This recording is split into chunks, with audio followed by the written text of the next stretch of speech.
Hello everyone, myself Uttam Rathod, your host come dost jata. So today we have with us Krishna boss. So hello boss, हाय उत्तम, कैसे हैं आप? बढ़िया boss. And boss, before we start the podcast, so can you tell our viewers more about yourself? Okay, so I'm Krishna Maheshwari and I'm a final year electrical engineering undergraduate here at MNIT Jaipur. Recently, I've been placed into the Hindustan Petroleum Corporation Limited as Officer Engineering. Hmm. I did my summer internship from IIT Jodhpur as a research intern. Currently, I'm serving as the advisor to president to the Science and Technology Society of the Institute. I was the former president of the society as well, and I'm the organizing head of the annual Techno Management Fest of the Institute, Sphinx 2025. Thank you boss. Boss, as you mentioned, you are the former president as well as got placed at HPCL, did intern at IIT Jodhpur. So I want to ask you, कैसा लग रहा है the career launch पे आके? अच्छा लग रहा है, मतलब ये भी मेरे लिए एक नया एक्सपीरियंस ही होगा। कॉलेज में आके बहुत सारे एक्सपीरियंसेस मिले, उसमें से ये बहुत ज्यादा थोड़ा हट के एक्सपीरियंस है। तो I am feeling very good कि ओके सो बस जैसे कि कोई भी पर्सन होता है तो हर एक पर्सन के चैलेंजेस अलग होते हैं, हर एक की जर्नी अलग होती है, तो would you like to share something about your journey? College में आने से पहले तो सब नॉर्मल से ही होता है। हम लोग जेई की प्रिपरेशन करते हैं और आईआईटी के लिए फाइट करते हैं। मेरा आईआईटी एडवांस का रैंक भी काफी अच्छा था, पर I chose to be into MNIT Jaipur क्योंकि वो मेरे घर के काफी पास है। तो कॉलेज में आने के बाद academics was not my main concern और focus। academics से हटके मैंने सब कुछ किया और इतने सारे एक्सपीरियंसेस दिए।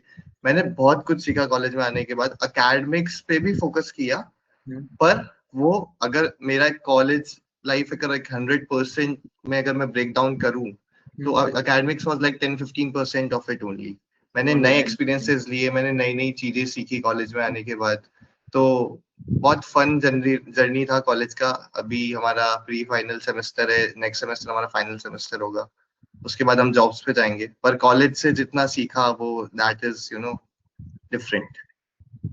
कुछ कुछ फीलिंग्स आ रही है, लास्ट ईयर है उसके बाद में आप यहाँ से चले जाओगे?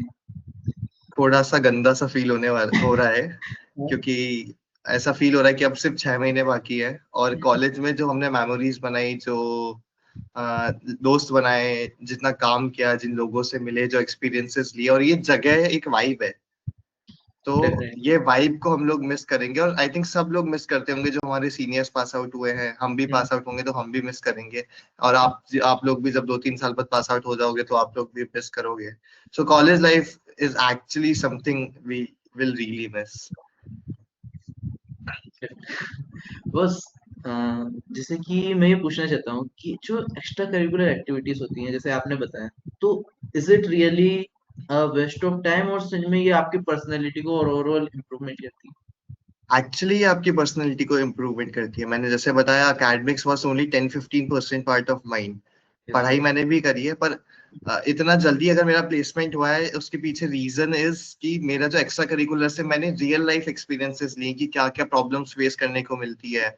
जब आप किसी भी इंटरव्यू में जा रहे हो तो वो आपको अकेडमिक्स पे जितना फोकस करेगा उससे ज्यादा उस पर फोकस करेगा कि आपको आता क्या है, आपने रियल लाइफ प्रॉब्लम्स के बारे में क्या सीखा है, किन किन सिचुएशन से आप निकले हो। ऐसा सब तो एक्स्ट्रा करिकुलर्स में तो आपको बहुत ज्यादा एक्टिव हो तो it's an edge edge to your career actually. Extra curricular activities. Okay so बस मैं आपसे जानना चाहता हूँ कि आपने इतने सारे एक्सपीरियंस बताया, तो वन ऐसा कौन सा एक्सपेरिमेंट था मतलब बहुत बहुत ज्यादा मेमोरेबल है आपके लिए? कॉलेज में कॉलेज में कुछ खतरनाक कर दिया हो आपने? एक्चुअली एक एक्सपीरियंस को मतलब मैं ऐसा रैंक नहीं कर पाऊंगा बिकॉज हमने last year I was, as I mention, I was the president of Swings 2024 as well. तो वो एक्चुअली वो एक पूरा कम्युलेटिव एक बहुत अच्छी मेमोरी है। उसमें हमने बहुत मेहनत करी, बहुत प्रॉब्लम्स फेस करी, पर एट द एंड जो रिजल्ट मिला that is actually the most memorable thing. और जब लास्ट नाइट पे हमारा आर्टिस्ट स्टेज पे गया and it went a banger night, that was actual satisfaction की जहाँ पे हमारा सारा मेहनत दिखा। तो सबसे मेरी बेस्ट मेमोरी अगर कॉलेज की है that is the last techno management fest जो मैंने ऑर्गेनाइज कराया था। उस अ, जब भी आप किसी कॉलेज में या फिर कहीं पे भी होते हो तो कुछ फ्रेंड्स आपके ऐसे बनते हैं जो आपको कुछ ना कुछ बेहतर सिखाते हैं या कुछ भी, तो आपके फ्रेंड्स जैसे थे और उन्होंने आपकी कैसे हेल्प करी? ओके, तो मतलब मैंने जो कि भी कुछ किया है कॉलेज में उसके पीछे मेरे फ्रेंड्स का बहुत बड़ा रोल है। जब मैं हम्म, कॉलेज में आया था तो आई वाज रियली इंट्रोवर्ट गाय। आप जेईई की प्रिपरेशन करते हो आप इंट्रोवर्ट हो ही जाते हो, कुछ भी करो। फिर हम्म, कॉलेज में आके आपको खुलना होता है। तो जब मैं फर्स्ट ईयर हम्म, में आया आई गॉट न्यू फ्रेंड्स। उन्होंने मतलब वो सब अलग अलग अपना अपना काम कर रहे थे, सब अलग अलग ब्रांचेस से होते थे। हम्म, जब मैं सेकेंड ईयर में था तो one of my friend called me and said कि चलो चलो स्ट्रिंग्स का ओरिएंटेशन हो रहा है, वहां चलते हैं। घूम के आते एंड हैं। The same friend called me for the debate club recruitment. तो वो मेरे को उन दो जगह पे लेकर गया। वहां वहां से मैंने बहुत कुछ सीखा, सीखते सीखते सीखते सीखते एंड ये आज की जर्नी है। मतलब फाइनल ईयर में आ गए। तो हम्म, इंट्रोवर्ट से एक इंट्रोवर्ट गाय से कॉन्फिडेंट गाय बनने की जर्नी है कॉलेज की मेरी, और उसके पीछे मेरे फ्रेंड्स का बहुत ज्यादा रोल है। And the good thing is कि कॉलेज के फ्रेंड्स आपको हमेशा सपोर्ट करने के लिए होते हैं। हम्म, तो जो इमेंस सपोर्ट मेरे को अपने कॉलेज फ्रेंड से मिला है दैट इज अनमैचेबल। काफी मेमोरेबल मोमेंट्स थे आपके लिए। ओके बस आपके जैसे अभी तक के आपने 4 इयर्स आपने यहाँ पे स्पेंड किए, तो फर्स्ट ईयर सेकेंड ईयर उनको किस तरह से डिवाइड करोगे और क्या क्या आपने किया उनमें? ओके, तो जब मैं फर्स्ट ईयर में आया था हमारा जो फर्स्ट ईयर था वो बहुत छोटा स्पैन में खत्म हो गया था। We entered in November and June में हमारा फर्स्ट ईयर खत्म हो गया था। ओके। तो इतना ही सा था, इसमें हमने 2 सेमेस्टर पढ़े थे। तो जब मैं फर्स्ट ईयर में आया था मेरे को ऐसा एकेडमिक्स मेरे को ऐसा लगता था कि academics is not really important. आपका अगर 7 CGPA हो, 7 CGPA is enough, more than enough for everything, और कॉलेज में इतना ही आता होगा। तो जब मैं फर्स्ट ईयर में एंटर किया कॉलेज में I got this opportunity. Hostel committee बनता है, तो उसके फॉर्म्स आउट हुए तो मैंने कहा चलो भर के देखते हैं। And I got selected as the member of the hostel committee. फिर वहां पे हमने बहुत ऐसा काम किया, बहुत सारे इवेंट्स ऑर्गेनाइज कराए, हॉस्टल डेज ऑर्गेनाइज कराया, स्पोर्ट्स टूर्नामेंट्स ऑर्गेनाइज कराए। क्योंकि मेरे को पता था at the back of the mind कि 7 CGPA इज समथिंग कि क्वाइट उससे सब हो जाता है कॉलेज में। पर वो एक गलत परसेप्शन था। जब मैं फर्स्ट ईयर के एग्जाम्स देकर आया आई समहाउ गॉट 9.27 CGPA। और ये आप उसके 10 to 15% के बावजूद कर रहे हो बस? हाँ जी, हाँ हाँ आपने हाँ कहा था हाँ। ना। तो ओके। एकेडमिक्स में मैं बहुत कम फोकस करता था। तो मेरा मेजर फोकस वाज कि अच्छा आपने आपने कोई पोजीशन ऑफ रिस्पॉन्सिबिलिटी लिया है तो आप एक्चुअली उसको फुलफिल करो, आपकी रिस्पॉन्सिबिलिटीज को। तो मैंने जब एग्जाम दिया तो I got 9.27 CGPA in my first semester. उसके बाद आई वाज लाइक शिट, ये तो ज्यादा आ गया, अब इसको मेंटेन करना पड़ेगा। तो सेकेंड सेमेस्टर में आई स्टडीड हार्ड। फिर मेरे को लगा कि इस सेमेस्टर तो नहीं हो रहा है कुछ। अपेरेंटली उस सेमेस्टर मेरा 9.41 आ गया। बस ये तो मजे ले उस रहे हो आप। नहीं, उसके बाद ये जर्नी ऐसा रहा कि अब इतना आ चुका है तो हम इसको मेंटेन करके चलते हैं आगे से आगे, ऐसा। Okay. And second semester second year? Second year से फर्स्ट ईयर में आप जब होते हो कॉलेज में तो आप बहुत नए नए होते हो, आप बहुत चीजों को सीरियसली लेते हो। तो मेरा फर्स्ट ईयर में अटेंडेंस भी काफी ऑलमोस्ट ऑलमोस्ट 100% था। CGPA was good. Second semester sorry my third semester जब आया तो फिर काफी एक्स्ट्रा करिकुलर चीजों में मैं घुसा। और फिर मैंने डिबेट क्लब के साथ काम करना स्टार्ट किया, मैंने स्विंग्स के साथ काम करना स्टार्ट किया। तो मेरे को क्लासेस जाने में इंटरेस्ट खत्म हो गया था, तो class attendance was bare minimum. The good thing about electrical engineering at MNIT Jaipur is कि nobody cares about your attendance. Care ही नहीं करते 75? नहीं कुछ नहीं नहीं कुछ ऐसा नहीं है, कुछ प्रोफेसर्स करते हैं पर बाकी प्रोफेसर्स इतना माइंड नहीं करते हैं अटेंडेंस को।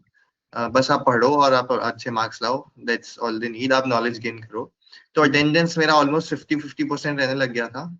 पर समहाउ फर्स्ट ईयर में अच्छा CGPA आया तो फिर आपको एग्जाम टाइम में तो पढ़ना ही पड़ता है। तो उसके बाद करते करते करते आई डोंट थिंक मेरा एक भी सेमेस्टर ऐसा है जिसमें मेरा SGPA 9 से कम गया हो। ओके। काफी खतरनाक एसजीपीए बना के रखा है आपने बस। इतनी सब कुछ होने के बावजूद भी। बस ऐसा ऐसा होता है ना कि जब आप कहीं पे ज्यादा इंडल्ज हो जाते हो तो पढ़ाई पे से फोकस कम होने लग जाता है, उसके बावजूद भी आपने कैसे 9+ किस तरह से मेंटेन करके रखी? तो जैसा आपका पहले क्वेश्चन था कि एक्स्ट्रा करिकुलर्स में आपको पार्टिसिपेट करना चाहिए नहीं करना चाहिए, तो मैं वो उस चीज को यहाँ पे लाता हूँ। द पॉइंट इज की अभी मैं एक्स्ट्रा करिकुलर्स में बहुत ज्यादा इन्वॉल्व हूँ। लास्ट ईयर से मेरा 5th semester was really busy with these extracurricular things rather than my academics. तो जब आपको दोनों चीज मैनेज तो करना है, आपको पढ़ाई भी करना है और आपको ये भी करना है, एक्स्ट्रा करिकुलर्स भी करना है, बिकॉज आपने पीओआर ले लिया है। तो आपने क्या सीखा, इससे टाइम मैनेजमेंट सीखा। तो यही लर्निंग थी मेरी कि कैसे किस चीज को कितना टाइम देना है। अगर मैं आज हूँ तो मेरे को आज सोचना पड़ेगा कि आज के लिए मेरी कौन सी चीज ज्यादा इंपॉर्टेंट है और कल के लिए मेरी कौन सी चीज ज्यादा इंपॉर्टेंट है। अगर परसों मेरा एग्जाम है तो मेरे को कल पढ़ाई करनी चाहिए, पर अगर परसों मेरे को फेस्ट कराना है तो मेरे को आज फेस्ट की तैयारी करनी चाहिए। तो this is how you need to manage time. तो टाइम मैनेजमेंट ही एक बहुत अच्छी स्किल है जो मैंने इससे सीखी है, और इसी की वजह से चल रहा है, मतलब सीजीपीए भी मेंटेन्ड है और सब चल रहा है। बस you recently got placed at HPCL, so वहाँ पे आपका रोल क्या होने वाला है? तो मेरा एचपीसीएल में रोल होने वाला है officer, as a officer engineering. अब इसमें भी बहुत डाइवर्सिफाइड रोल्स हैं, वो हमको ट्रेनिंग में वो लोग बताएंगे कि हमारा एग्जैक्ट काम वहाँ पे क्या होने वाला है, जो आई थिंक नेक्स्ट ईयर जुलाई अगस्त से स्टार्ट होगा। बस अभी तक तो यही बताया है, लोकेशन भी अभी थोड़े दिनों बाद आने वाली है। ओके, मतलब कहाँ कहाँ पे होती है इनकी जॉब्स, लोकेशन कुछ है? एक्चुअली एचपीसीएल की कुछ रिफाइनरीज होती है, मुंबई, विशाखापट्टनम, बालोतरा, पंजाब, ऐसे बहुत सारी जगह पे इनकी रिफाइनरीज होती है। उसके अलावा इनके ऑफिसेज भी होते हैं। तो मतलब पैन इंडिया फैली हुई कंपनी है, ऐसा नहीं है कि अपन एक स्पेसिफिक लोकेशन बता सकते हैं जहाँ पे हमको जाना होगा। ओके, मतलब कहीं भी हो सकती है ऑल ओवर इंडिया में। ओके, सो बस मतलब कि एचपीसीएल को अगर कोई टारगेट कर रहा है तो उसके लिए क्या क्या रिक्वायरमेंट्स हो सकती हैं, like CGPA criteria, projects and skills, क्या क्या डिमांडेड होती है? तो एक्चुअली एचपीसीएल क्या करता है, एचपीसीएल अपनी पहले जब फॉर्म निकलवाता है उसके बाद एक वो शॉर्ट लिस्टिंग करता है। सिंस एचपीसीएल एक पब्लिक सेक्टर अंडरटेकिंग है, तो एचपीसीएल शॉर्ट लिस्टिंग करता है कैटेगरी वाइज। हर कैटेगरी और ब्रांच से वो टॉप टॉप 2 या 3 बच्चे ले लेता है on the basis of CGPA, और फिर वो उनको शॉर्टलिस्ट कर कर फिर आगे के कुछ राउंड्स होते हैं। इसमें पहला राउंड होता है ग्रुप डिस्कशन राउंड, और दूसरा राउंड होता है इंटरव्यू राउंड। इंटरव्यू राउंड एक ही होता है, technical plus HR. Okay, and उसमें क्या आपको क्या होगा? हाँ, तो पहले सीजीपीए बेस्ड शॉर्टलिस्टिंग हो जाती है। इस बार सीजीपीए बेस्ड शॉर्टलिस्टिंग में उन्होंने 24 लोगों को सेलेक्ट किया था from mechanical and electrical from all the categories. उसके बाद जो पहला राउंड होता है वो होता है, पहले वो डॉक्यूमेंट वेरिफिकेशन करवाते हैं, देन एक वो ग्रुप डिस्कशन राउंड होता है। ग्रुप डिस्कशन में यू गेट अ प्रॉब्लम, और आपको एज अ ग्रुप, ऐसा नहीं, वो ग्रुप डिस्कशन नहीं बोल के उसको ग्रुप टास्क बोलते हैं, और उसको आपको आपको साथ मिलके एक प्रॉब्लम का एक सोल्यूशन बनाना पड़ता है। You can not go against each other उस राउंड के अंदर। वहां से वो ऑलमोस्ट ऑलमोस्ट 50% लोगों को डिस्कालीफाई करते हैं, और बाकी 50% लोगों को नेक्स्ट राउंड जो कि इंटरव्यू राउंड होता है उसके लिए सिलेक्ट करते हैं। ओके, और आप तो डिबेट क्लब से थे तो जीडी वीडी में तो सेलेक्ट हो गए। एक्चुअली वो जो जिस तरीके के टास्क होते हैं उसमें आपको बोलने के साथ साथ ये मालूम थोड़ा सा इंटेलेक्चुअल थिंकिंग भी लगता है, क्योंकि वो प्रैक्टिकल ऑन ग्राउंड टास्क होते हैं जो आपकी मैनेजमेंट स्किल्स को जस्टिफाई कर पाते हैं।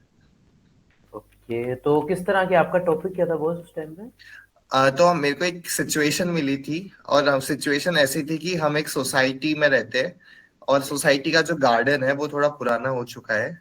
तो अभी हमको सोसाइटी का गार्डन रिनोवेट करना है, पर बहुत सारे अलग अलग कैटेगरीज के एज ग्रुप से सबके अलग अलग डिमांड्स हैं। तो उस अकॉर्डिंग हमको सबकी डिमांड्स को कैटर करते हुए सोसाइटी का गार्डन रिनोवेट करना है। पर हमारे जो बजट है वो हमारे पास 2 करोड़ रुपीज ही है।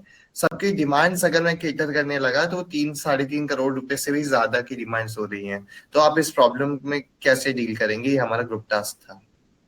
ठीक है, तो फिर आपने तो जैसे स्प्रिंग स्प्रिंग सब कुछ कर रखा है तो इसका तो आइडिया होगा। हाँ, मतलब लो बजट में कैसे मैनेजमेंट करना है वो तो आइडिया तो था ही। हाँ, तो और फिर किस ग्रुप तरह से टास्क में आपने प्रेजेंट किया उन्हें? तो पॉइंट इज, ग्रुप टास्क में आपको एक चीज ज्यादा ध्यान रखनी होती है कि आप ज्यादा भी नहीं बोलो और आप कम भी नहीं बोलो, और आप किसी और की बात को काटो नहीं। अगर आपको सपोर्ट करना है आप वैसे सपोर्ट करो, और मतलब ब्लंटली हमको किसी की बात नहीं काटनी चाहिए, रादर अच्छे इंप्रूवमेंट्स देने चाहिए। ठीक है। तो तो फिर हमने इस ग्रुप टास्क में क्या किया था, वी प्रायोरिटाइज्ड कि क्या क्या चीजें बहुत ज्यादा इंपॉर्टेंट है रादर देन क्या थोड़ी कम इंपॉर्टेंट है, और क्या हमने एक इसमें आइडिया दिया था कि हमारे पास जो पुराने इक्विपमेंट्स है उनको रिपेयर करवा कर भी काम चला सकते हैं जिससे हमारा पैसा बचे। ये तो मतलब फर्स्ट राउंड था, और फिर इसके बाद में डायरेक्ट टेक्निकल हुआ था। एक ही इंटरव्यू राउंड होता है, that is HR plus technical. They start with technical things, और वो ज्यादा फोकस करते हैं सबसे पहले ऑन योर इंटर्नशिप जो आपने इंटर्न करी है। आफ्टर योर इंटर्न वो आपके प्रोजेक्ट्स पे और आपके जो कोर्सेज हैं उन पर जाते हैं, एंड देन वो एचआर राउंड में आता है। और इंटरव्यू का एक्सपीरियंस आपका कैसा था? ओके, एक्सपीरियंस बहुत अच्छा इंटरव्यू का था। आई थिंक मेरे पैनल में 7 से 8 लोग थे, और एक वो ही? पैनल, हाँ जी, और वो पैनल में बहुत एक्सपीरियंस लोग होते हैं और बहुत डाइवर्सिफाइड फील्ड के लोग होते हैं। ठीक है। सो सबसे पहले they started with the technical things, उन्होंने मुझसे पूछा मेरे बारे में। Then they asked me about the subject some of my courses कि आप कंट्रोल सिस्टम्स में क्या क्या जानते हो, ये। Then they went through my projects, उन्होंने मेरे से मेरे प्रोजेक्ट्स के बारे में पूछा। देन उन्होंने मेरी इंटर्नशिप के बारे में पूछा। देन क्या होता है, फिर वो एचआर राउंड पे आते हैं, और उनके पास उनके पैनल में एक साइकोलॉजिस्ट भी होती है, तो यू कैन नॉट लाई। उस इंटरव्यू का मेरा एक्सपीरियंस ये था कि आप किसी भी इंटरव्यू में झूठ नहीं बोल सकते हो। अगर आपने इंटरव्यूअर को ब्लफ करने का ट्राई किया, if you don't know anything don't tell anything. अगर आप किसी भी बारे में झूठ बोलते हो तो वो उनको मालूम है कि आप इस बारे में झूठ बोल रहे हो। अच्छा, और मतलब इंटरव्यू का एक्सपीरियंस था कि आपने ये तो नहीं बोला ना मैं प्रेसिडेंट हूँ इस तरह से कि आई एम द प्रेसिडेंट? तो नहीं, पॉइंट इज कि उनके पास आपका रिज्यूमे ऑलरेडी होता है जिसमें कुछ इंपॉर्टेंट चीजें मेंशन्ड होती है। मेरा इस कॉलेज में 10 से ज्यादा पोजीशन ऑफ रिस्पॉन्सिबिलिटीज था, पर उसके अंदर मेरी 2 ही मेंशन थी। और फिर फिर वो इंटरव्यू में उन्होंने पूरा रेज्यूमे बेस्ड ही रखा था। हर रेज्यूमे के सेक्शन से उन्होंने मुझसे क्वेश्चन पूछे थे। तो उन्होंने फिर मेरे से इस पार्ट के बारे में भी क्वेश्चन पूछे कि अच्छा आपने ऐसे क्या क्या किया। ओके, तो ओवरऑल आपका इंटरव्यू एक्सपीरियंस मतलब डिसेंट था या फिर कुछ ट्रिकी क्वेश्चन थे? नहीं, इंटरव्यू एक्सपीरियंस अगर मेरा ये रहेगा इसमें बताने का कि अगर आप बहुत काम माइंड से जा रहे हो और आप अगर ऐसा सोच रहे हो कि आपको झूठ नहीं बोलना है, तो फिर आप बहुत इजीली कोई सा भी इंटरव्यू क्रैक कर सकते हो, प्रोवाइडेड आपके पास थोड़ी बहुत नॉलेज होनी चाहिए। पर अगर आप वहाँ पे ब्लफ करके आते हो इंटरव्यूअर के साथ, तो बहुत कम चांसेस हैं कि आपका इंटरव्यू में सिलेक्शन हो। अच्छा, मतलब एचपीसीएल के लिए या फिर ओवरऑल हर एक के लिए? आई थिंक ये बात ओवरऑल एप्लीकेबल है किसी भी इंटरव्यू के लिए। ओके, सो ओवरऑल मतलब आपका इंटरव्यू एक्सपीरियंस अच्छा रहता है, लेकिन बहुत ज़्यादातर ये होता है कि एक कंपनी के इंटरव्यू पैनल में सिर्फ एक ही पर्सन रहता है, एचपीसीएल में इतने सारे कैसे? आई डोंट नो, वो उनका है तो प्रैक्टिस होता रहेगा, क्योंकि 7-8 लोग थे। वो मैं बताता हूँ, उनमें एक साइकोलॉजिस्ट थी। हो सकता है उनमें कुछ मैकेनिकल इंजीनियरिंग के स्टूडेंट्स हो, कुछ इलेक्ट्रिकल इंजीनियरिंग के जो ग्रेजुएट्स हो वो हो, और फिर उनके कुछ सीनियर एचआर प्रोफेशनल्स हो। हमारे एक एलुमनाई भी आए थे, तो ये ऐसा करके वो 7-8 लोगों का एक पैनल को कंस्टिट्यूट करते हैं, और फिर वो इंटरव्यू लेने के लिए आते हैं। और फिर जब सिलेक्शन उसके बाद में डायरेक्ट शॉर्ट लिस्टिंग ये सभी था? हाँ जी, हाँ जी। टोटल कितने पर्सन यहाँ से सेलेक्ट हुए थे एमएनआईटी से? आई फील लाइक टोटल 8 लोग सेलेक्ट हुए हैं एमएनआईटी से, and three are from electrical engineering, and rest of 5 are from mechanical engineering. Okay, यहाँ पे आपका रोल आपने बताया था मैनेजर की तरह होने वाला है, officer? Officer. Okay, so boss, जैसे कि अभी रिसेंटली स्प्रिंग्स निकला है, सो मैं जानना चाहता हूँ कि स्प्रिंग्स में सब कहते हैं कि अगर आप स्प्रिंग्स का पार्ट हो तो आपके कनेक्शंस बूस्ट होते हैं, आपकी कम्युनिकेशन स्किल्स बूस्ट होती हैं। मैं ये जानना चाहता हूँ एक गुड कनेक्शन किस तरह से हेल्प करता नॉट ओनली कनेक्शंस, अगर अपन सिर्फ कनेक्शंस की बात करें, मैं बताता हूँ गुड कनेक्शन कैसे हेल्प करता है। जब जैसे मैं स्प्रिंग्स में था, मैं 3 साल तक स्प्रिंग्स में काम किया हूँ। है? तो ऑफ कोर्स मेरे सीनियर्स से और एलुमनाई से कनेक्शन बढ़े, और मैंने बाहर इंडस्ट्रीज में भी बात करना बहुत ज्यादा चालू किया, बहुत लोगों से बात करी। तो सबसे अच्छी चीज जो आपको देखने को मिलती है, आप बहुत बड़े बड़े लोगों से भी बात करते हो, तो आपको बात कैसे करना है आप ये सीखते हो। तो सबसे इम्पोर्टेंट बात तो ये है कि आपके जितने ज्यादा कनेक्शंस बनते हैं, आपको बहुत ज्यादा तरीके मिलते हैं किसी इंसान से बात करने के लिए, या एक डिप्लोमेटिक इंसान बनने के लिए, अपनी बात मनवाने के लिए। दूसरी बात, जैसे जैसे कनेक्शंस ऐसे बढ़ते जाते हैं तो आपको ज्यादा ज्यादा अपॉर्चुनिटीज दिखती है मार्केट में कि अच्छा हम ये भी कर सकते हैं, ये भी कर सकते हैं, ये भी कर सकते हैं। तो अब सिंस मेरे डाइवर्सिफाइड फील्ड में कनेक्शंस हैं, तो नॉट नेसेसरली कि मेरे को एक ही मोनोटोनस जॉब करना है। मेरे पास अभी बहुत सारे ऑप्शन है कि मैं क्या क्या कर सकता हूँ अपनी लाइफ में, ऐसा। और और कनेक्शंस होने की एक बहुत अच्छा एक पॉजिटिव नोट ये है कि आप एक्चुअली बहुत लोगों से जब बात करते हो, बहुत आपको जब अपॉर्चुनिटीज दिखती है, तो फिर आप खुद का भी कुछ नया क्रिएट करने का ट्राई करते हो।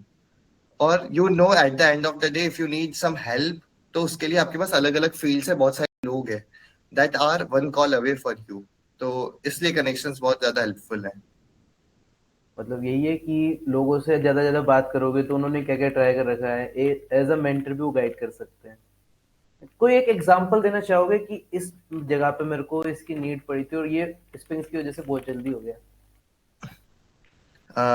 एक्चुअली ये तो बहुत सारी चीजें है। अब मैं अगर ऑन कैंपस भी बात करूं, हम्म, तो भी मेरे पास काफी चीजें ऐसी है, और ऑफ कैंपस भी बात करूं तो भी ऐसी चीजें हैं।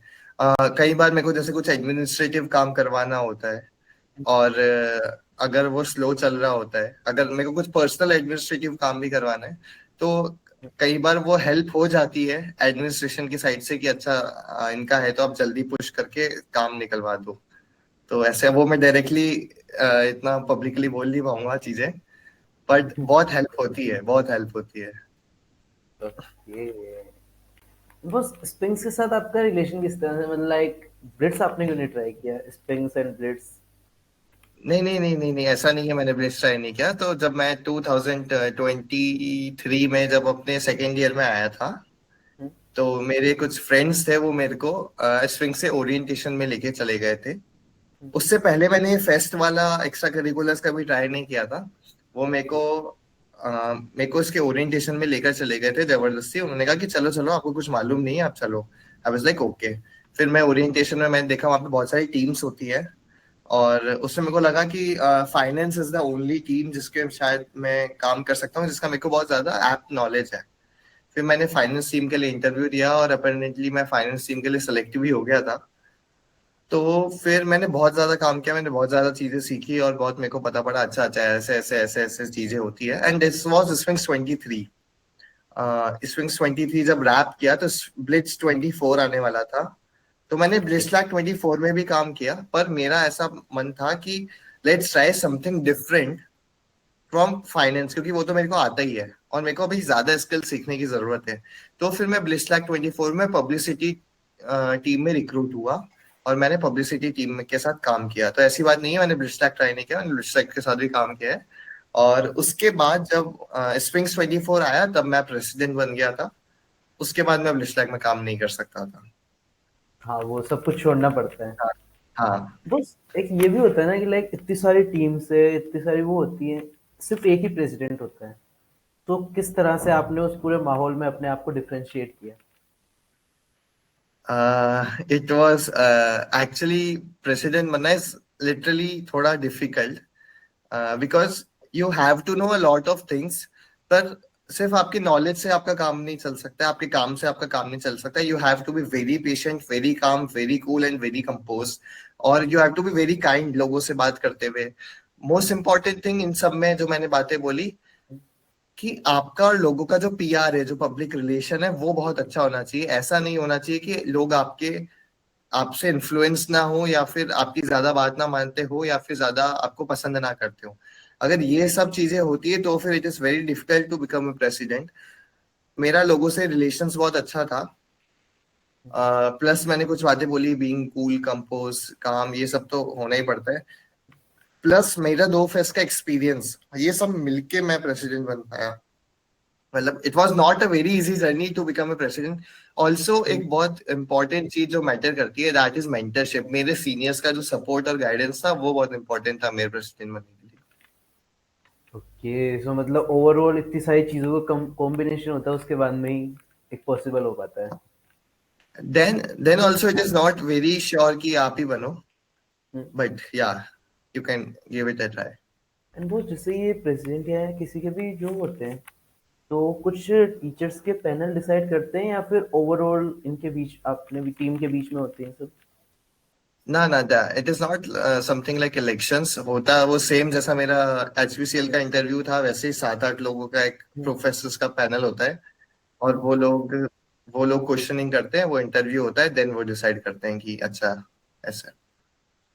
ओके, सही है।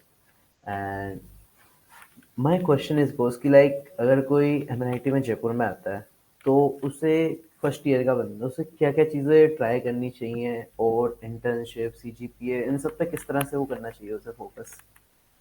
अगर फ्रेशर हो हम्म। तो फिर आपको क्या क्या करना चाहिए वो मैं बता देता हूँ। सबसे पहले तो फोकस ऑन स्टडीज, एकेडमिक्स पे फोकस करो। एंड क्योंकि जो आपका फर्स्ट सेमेस्टर और सेकंड सेमेस्टर में सीजीपीए है, लगभग लगभग वही सीजीपीए से आप ग्रेजुएट होते हो। क्योंकि फर्स्ट ईयर के बाद सीजीपीए को कम करना इज थोड़ा डिफिकल्ट, बढ़ाना इज थोड़ा सा मॉडरेटली डिफिकल्ट, बट या सेकेंड ईयर भी आपके पास स्कोप होता है। पर अगर आप फर्स्ट ईयर से अगर ज्यादा सीजीपीए के साथ आप स्टार्टिंग अगर हाई करते हो तो फिर कुछ दिक्कत नहीं है। तो उनको एकेडमिक्स पे तो फोकस करना ही चाहिए। प्लस उनको एक्स्ट्रा करिकुलर्स पे ध्यान देना चाहिए। They should be part of at least one technical and one cultural club. Plus उनको फेस्ट में काम करना चाहिए। बट द पॉइंट इज कि काम करो, पर इतना ज्यादा भी मत उनमें हो जाओ कि आपकी क्लासेस में सोने लग जाए और आपकी एकेडमिक्स खराब होने लग जाए। ओके। तो ये सारी चीजें एक फर्स्ट ईयर को करनी चाहिए। Apart from the college thing, एक फर्स्ट ईयर को मैं रिकमेंड करूंगा कि फर्स्ट ईयर में पूरा जयपुर घूम लो। फर्स्ट ईयर में सही है। जयपुर में जितना भी कुछ है वो फर्स्ट ईयर में एक्सप्लोर करो, ताकि second third year fourth year में आपके पास मेमोरीज बनाने के लिए पूरा इंडिया बड़ा है। आप बाहर निकलो, आप वहां पे जाके मेमोरीज बनाओ। ओके, मतलब बाहर जाओ जयपुर में तो। एंड बस, आपका जैसे 4 साल होने वाले हैं, तो एमएनआईटी जयपुर से पास आउट होने के मतलब कैसी फीलिंग आ रही है? कुछ सोच रहे हो भी हो इससे रिलेटेड? थोड़ा सा जब मैं सोचता हूँ कि अभी से कुछ टाइम बाद में इस कॉलेज में नहीं रहूंगा, तो मेरे को थोड़ा बुरा लगता है। मैं थोड़ा सा इमोशनल हो जाता हूँ, क्योंकि चीजें अभी जितनी स्मूथ है, और आई डोंट नो सबके लिए होती है नहीं होती, पर मेरे लिए चीजें जितनी स्मूथ है और जैसा चल रहा है कॉलेज में, अपन ने इतना सब किया, इतने लोग बनाए, इतने दोस्त बनाए। जब आप पास आउट हो जाते हो आपको बहुत सारी चीजों का एक्सेस बंद भी हो जाता है। आप कैंपस बहुत रेयरली आ पाते हो। तो इस जगह से जो इमोशंस जुड़ गए हैं वो सब सोच के थोड़ा बुरा लगता है। पर फिर एक वही पॉजिटिव थॉट कि यार एक काम करते हैं, अभी जितना टाइम बचा है उसमें अपन जितना अपन कर सकते हैं एंजॉय, उतना एंजॉय करते हैं। ओके, मतलब बुरा तो लगता है इमोशनल, और फिर लेकिन वो तो होता ही है, it's a part of life. Okay. And boss, मैं ये पूछना चाहता हूँ कि जितना भी आपका एमएनआईटी में ओवरऑल एक्सपीरियंस है, तो आपको ऐसी कौन सी एक चीज़ लगती है जहाँ पे एमएनआईटी को इम्प्रूव करने की ज़रूरत है? ऐसी कौन सी मिस्टेक या फ्लॉस लगते हैं आपको एमएनआईटी में? आई फील लाइक MNIT काफी चीजों में बहुत बेहतर है इस इंडिया के काफी ज्यादा कॉलेजेस से। मैंने बहुत सारे IITs भी विजिट करी है, और MNIT अच्छा कर रहा है एक्चुअली। अकेडमिक्स में MNIT अच्छा कर रहा है, और इंफ्रास्ट्रक्चर में MNIT बहुत अच्छा कर रहा है। Exactly. अगर MNIT को इम्प्रूव करने की कहीं जरूरत है तो आई फील लाइक जो अंडर ग्रेजुएट स्टूडेंट्स हैं उनको अगर अपन ज्यादा हैंड्स ऑन प्रोजेक्ट पे लगाएं, अगर उनके कोर्स में ऐसा इंक्लूजन करें कि बच्चे खुद प्रोजेक्ट्स कर रहे हो बहुत सारे, रादर दिन वो पढ़ाई तो करते ही हैं, सब करते हैं, पर अगर वो एक्चुअली प्रोजेक्ट्स करते हैं तो उसका CV में बहुत अच्छा रिफ्लेक्शन होगा।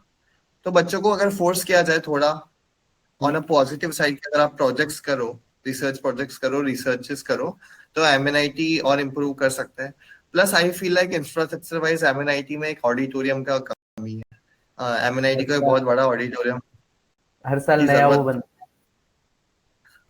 और द गुड थिंग MNIT का खुद का एक नया गेट होगा। है, 15 करोड़।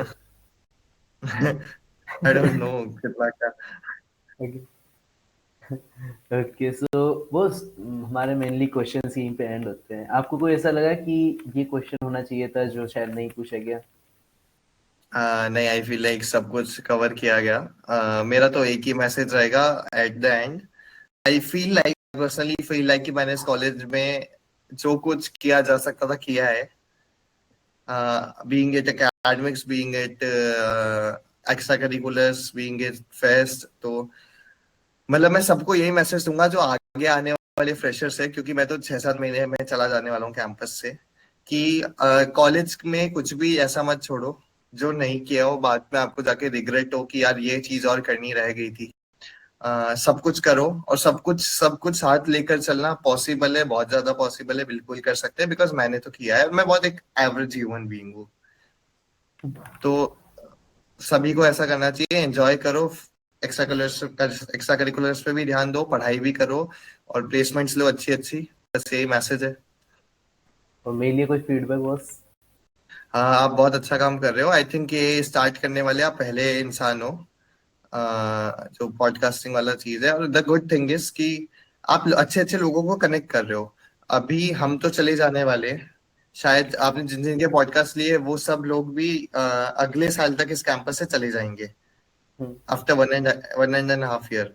पर उसके बाद के जो लोग हैं वो एटलीस्ट देख कर, क्योंकि यूट्यूब कहीं नहीं जा रहा है, वो आपको देख देख कर सीख सकते हैं कि अच्छा ऐसे ऐसे ऐसे ऐसे करके।